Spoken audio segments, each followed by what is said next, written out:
Hi everybody, so I just got this new toy for my kitchen after Christmas.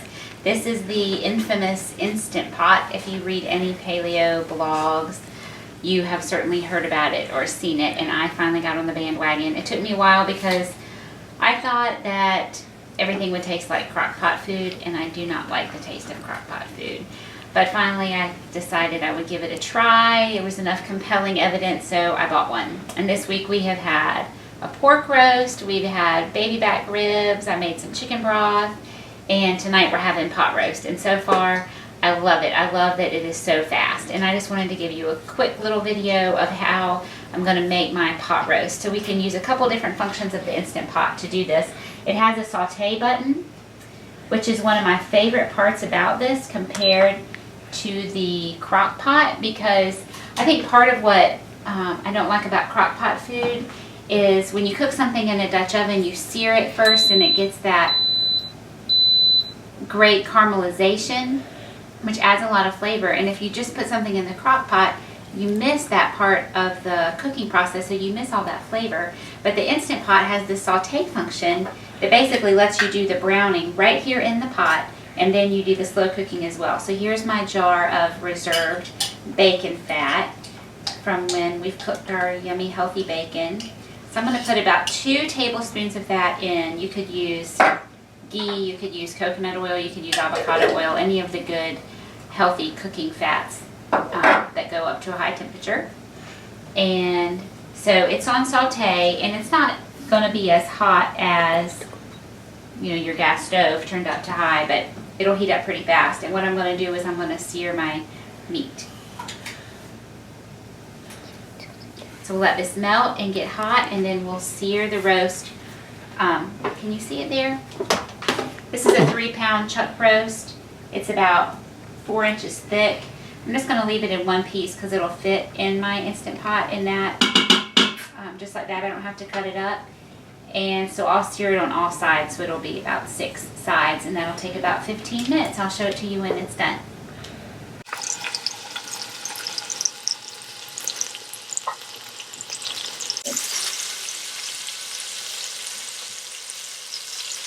You can hear it sizzling. You can see how nice and brown it is on that side, just like on top of the stove.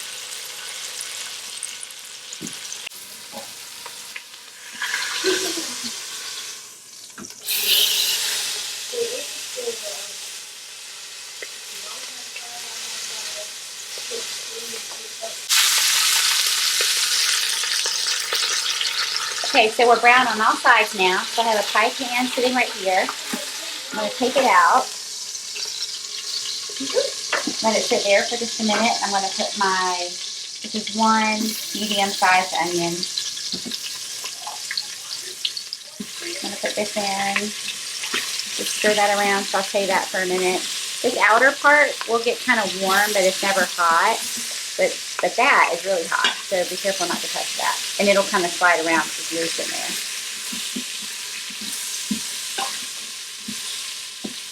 Forgot to tell you that I rubbed salt and pepper all over my roast, but I was lazy and didn't get my homemade broth out of the freezer, so I just used broth from a carton, and so it has more sodium, so I went a little bit easier on the salt on my roast than I normally would have. Just stir that around for a minute and let it get soft. And then I'm going to add about 1/4 cup of red wine vinegar, or you could use red wine if you had that, and about 1 tablespoon of fish sauce, or you could use Worcestershire sauce, Worcestershire sauce if you have that, and 1 tablespoon of tomato paste. If you do not have this tomato paste in the tube, you need to start buying this. It is the most convenient food product I think that has ever been invented. So you don't have to open that can and then waste all the rest. You can just squeeze out what you want from the tube. And I have 1 kind of large garlic clove that I've just sort of roughly chopped, kind of large pieces. Because it's going to cook and be super soft. You won't even be able to see it when we're done.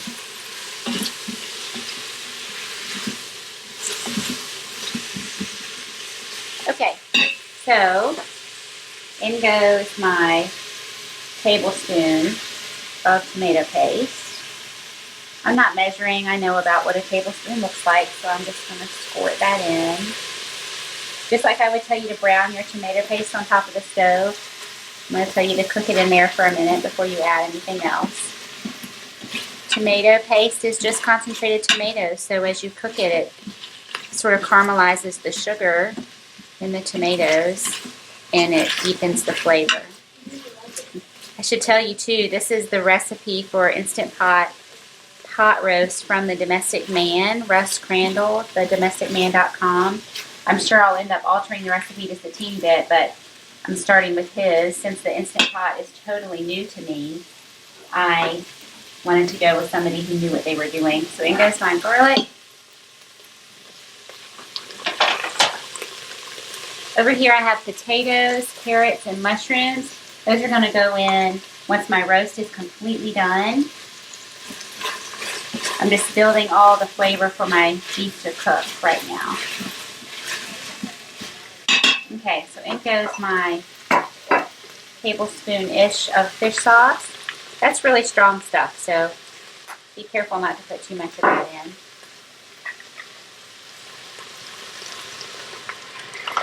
Okay, some vinegar, some acid like that will help to break down some of the collagen in your meat. And then we have 2 cups of broth. Mine is about 1.5 cups chicken and 1/2 cup beef. You could use any combination that you like. Stir that all up. And the roast goes back in. You don't want that to splash, so make sure you have a good hold on it. If any juices accumulated in your pan, pour them in. I don't really have just a couple drips. And then we want to get it off of saute. We want pressure. Whoops. I think I have to cancel it. I'm still trying to figure this out. Whoops. So the lid goes like this. Always takes me a second to get it properly in there. And it sings for you when it's right. So you want pressure. Let's see. It doesn't like that. Maybe I did it wrong. Oh, manual is what I want. Yes. High pressure. And we wanted 70 minutes. Now we're in 10 minutes. Make sure, show the vent thingy right here. You've got venting and sealing. You want to make sure it's pushed towards sealing, and it is going to just do its thing. It's going to seal itself, and when it is sealed and pressurized, it won't say on. It'll have the timer, and it will start counting down. And then when the time is up, it will start slowly depressurizing. Okay, so my time is up. It automatically moves to this keep warm, and it will very slowly depressurize. So I've let it do that on its own for about 10 minutes. And now I'm going to speed up the process so I can get my vegetables in. So we moved this to sealing, and now we're going to switch it to venting. When you do that, through these little spaces right here, a bunch of steam is going to come out, and that's going to burn you. So you have to be really careful. I like to wear an oven mitt, and even still, kind of stand back.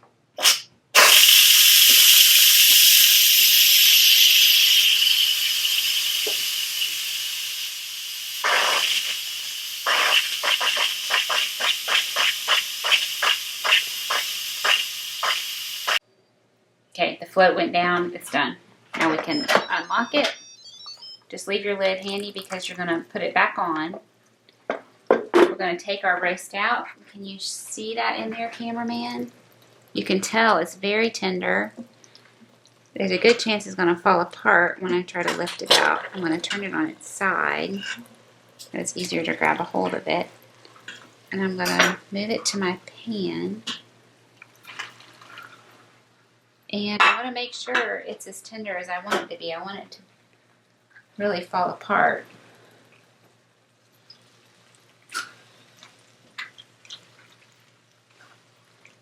And you know what? It's not. It's not as tender as I want it to be. So, whoops, I'm going to put it back in with the vegetables.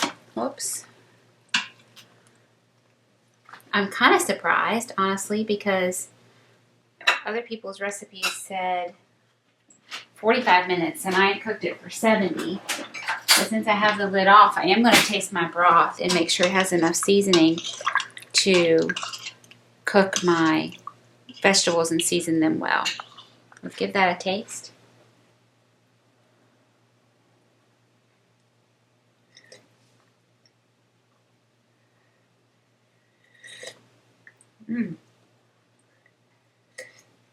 Yummy. And we are going to concentrate it at the end, so you want to make it's not like I would add a little bit more salt and pepper if I weren't going to concentrate it at the end. So I'm going to put my potatoes and carrots and mushrooms that I've chunked up. According to all the other people who have written up this sort of recipe, this will cook in about 5 minutes, but I don't know. I just don't know if that's true. We're sort of experimenting. But my meat was definitely not as tender as I want it to be. But you know what? Now that I think about it, it's got this rope around it. You know, not rope, but butcher's twine. So I'm going to fish in here. And I'm going to cut that twine.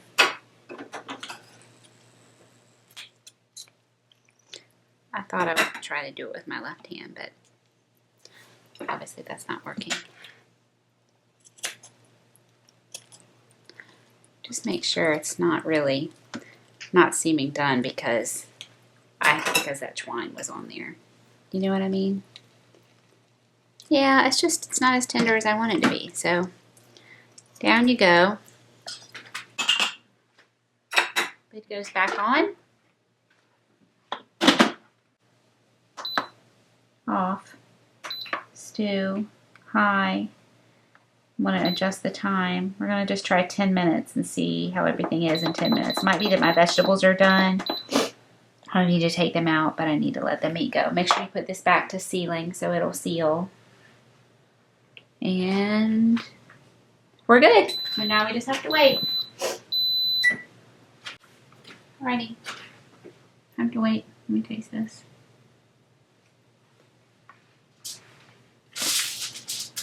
Tastes good. Okay, so I'm going to vent. I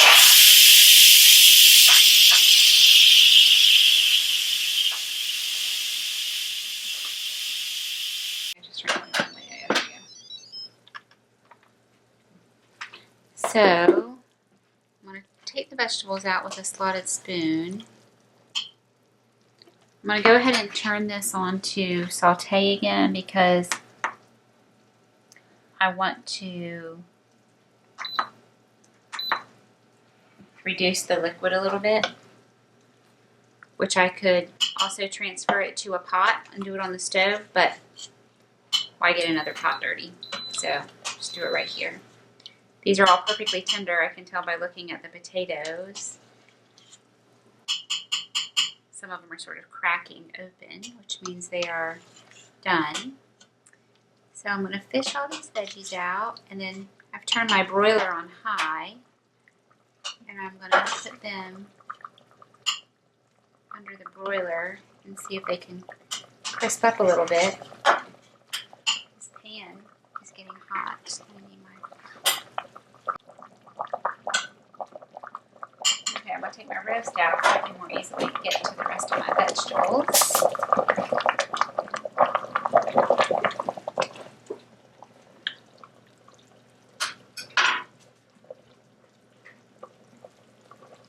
I'm going to put a piece of foil on that in just a minute, but I want to get the rest of the vegetables out.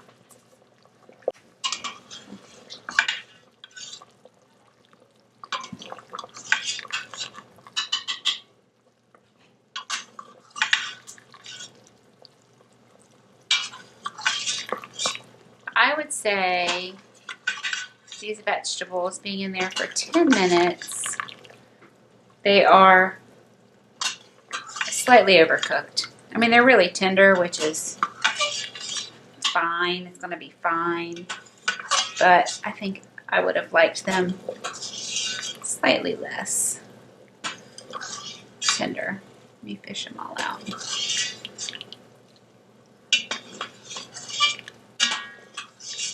And while the veggies I have under the broiler for a minute, I wouldn't have thought to do this. This was domestic man's recipe. Kind of crisp them up a little bit. You just have to not forget that it's in there. So I'm going to fish the string off of my roast.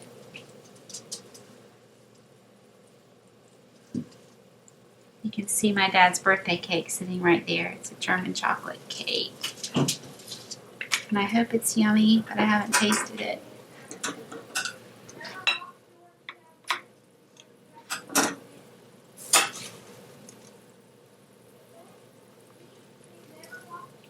So we cooked the roast for 70 minutes and then I put it back in for 10 more.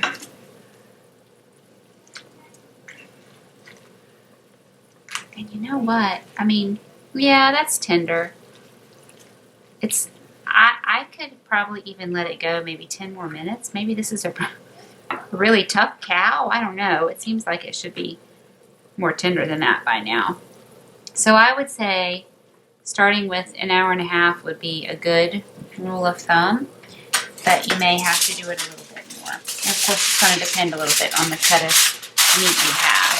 So I'm just going to cover this so it stays warm while my sauce reduces and my vegetables are under the broiler. And that's it. Then we'll have pot roast. So this is the broth that was left after cooking our roast and vegetables, and I made a little slurry with about a teaspoon and a half of arrowroot and a tablespoon of water, and I mixed that and poured it right in here. I needed a little more salt and pepper, so I added a little salt and pepper, and it has been on the saute function for about 10 minutes boiling. It's really reduced nicely. It's the thickness I want. And we just need everybody to get to the table and we'll be ready to eat. So I'm going to turn it off and I'm just going to set the lid on it to keep it just like it is until we're ready to eat. Okay, so I kept my roast warm in here. We're waiting for everybody to get ready. And my vegetables were broiling. And you can see we got some nice caramelization on there, which is just what we wanted. That would be delicious. So we're gonna, I'll use a spatula to give everybody some veggies.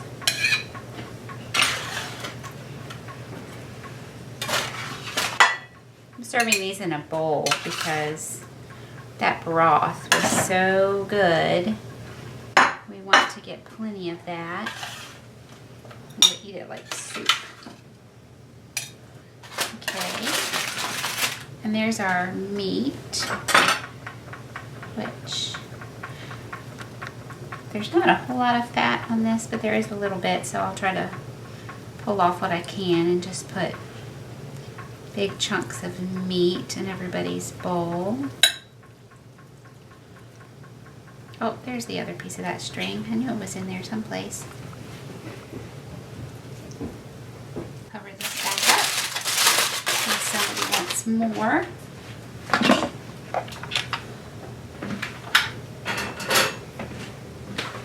And here's our broth. Got a little film on it, but that's okay. Just shows us how much good gelatin is in there. All right, Luke.